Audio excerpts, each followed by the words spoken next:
Hello అండి, అందరికీ wife of సూర్య కథకు స్వాగతం.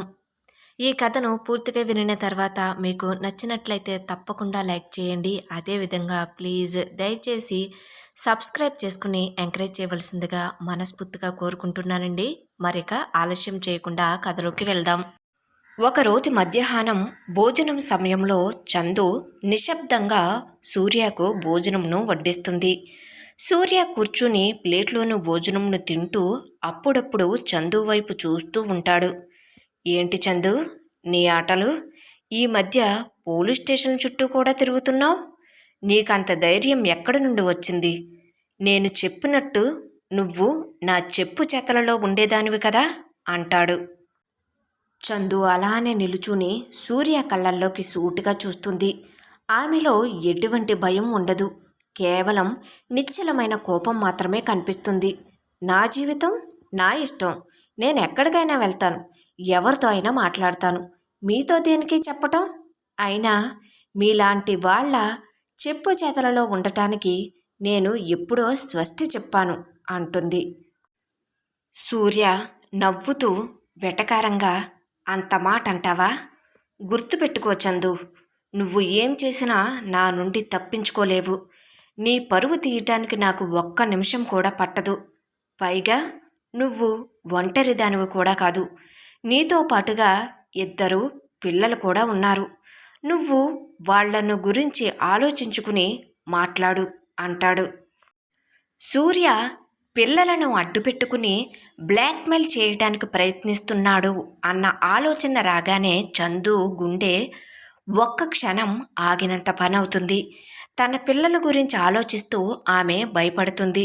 కానీ ఆ భయాన్ని వెంటనే అధిగమిస్తూ మరింత దృఢంగా, నా పిల్లల గురించి మాట్లాడే హక్కు మీకు లేదు.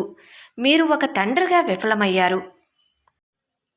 చిన్నపిల్లలను అడ్డు పెట్టుకుని నన్ను బెదిరించాలని చూస్తే మీకంటే అని అనబోయి ఇంకొకడు ఉండడు. నా పిల్లల కోసం నేను దేనికైనా సిద్ధం. మీ బెదిరింపులకు నేను లొంగను. మీరేం చేస్తారో చూస్తాను అంటుంది. అతడు తినే ప్లేటు దగ్గర నుండి పైకి లేచి బెదిరిస్తూ ఆమె దగ్గరికి వస్తూ, చూస్తావులే, త్వరలోనే నీకు తెలుస్తుంది. నువ్వు నా దానివి. నేను నిన్ను ఏం చేయాలో నాకు తెలుసు అంటాడు. సూర్య ఆమె చేయిని పట్టుకోవటానికి ప్రయత్నిస్తాడు. చందు వెంటనే వెనక్కి జరుగుతుంది. ఆమె కళ్ళల్లో భయం ఉన్నప్పటికీ ఒక నిశ్చలమైన సంకల్పం కనిపిస్తుంది. చందు తన భర్త సూర్య మాటలు, ప్రవర్తన ఆమె హృదయాన్ని ముక్కలు చేస్తాయి. అతడు మారలేదని, అతని ప్రేమ నటనని ఆమెకు స్పష్టంగా అర్థమవుతుంది. 1 నెల రోజులు ఆమెను మభ్యపెట్టి ఆమె నమ్మకాన్ని పొందాలని ప్రయత్నించాడని ఆమె గ్రహిస్తుంది. అంటే ఇదంతా కేవలం నాటకమా? నన్ను మళ్ళీ తన ఆధీనంలోకి తెచ్చుకోవటానికి నా భర్త, అత్తమామలు అంతా ఆడిన నాటకమా ఇది? నేను ఎంత అమాయకురాలిని! వారి మాటలను నమ్మి మళ్ళీ మోసపోయాను అని అనుకుంటుంది. ఆమెకు గతంలో సూర్య తనను వదిలి వెళ్ళిపోవటం, అత్తామామలను నిందించటం అన్నీ గుర్తుకు వస్తాయి.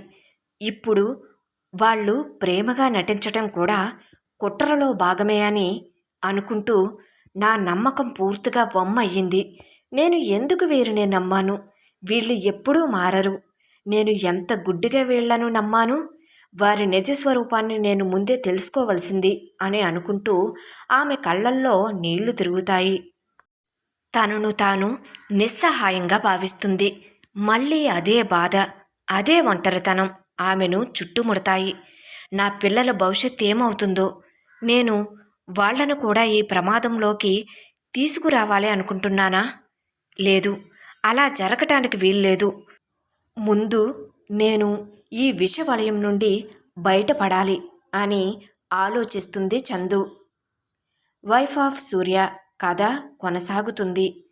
కథ నచ్చినట్లయితే తప్పకుండా లైక్ చేయండి. అదేవిధంగా కథ ఎలా ఉంది అనేది కామెంట్ సెక్షన్లో తెలియజేయడం మాత్రం మర్చిపోవద్దండి. Thank you.